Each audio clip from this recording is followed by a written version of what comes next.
Hello, let me show you how to check warranty data in OPPO R17 Pro by using IMEI. Firstly, you have to open a browser and then go to IMEI.info website. When you're here, just enter your IMEI number to the empty bracket in the middle of the screen. Go for captcha protection.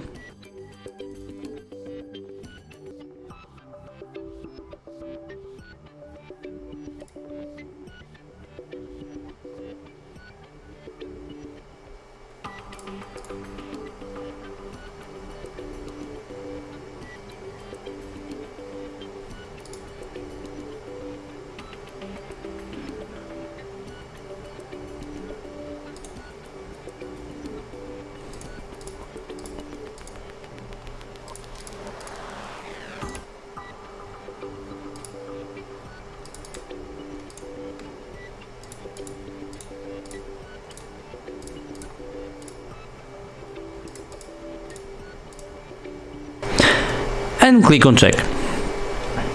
Now you can see whole specification about your device. Then if you want to check warranty data, you should choose info and country check.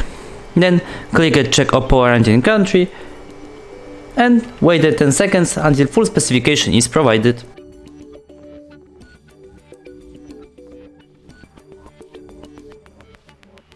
There you go, you can come up with plenty of very useful information, and here you can check the warranty period, and here whether the warranty is valid or no. Thank you for watching, please subscribe our channel and leave thumbs up.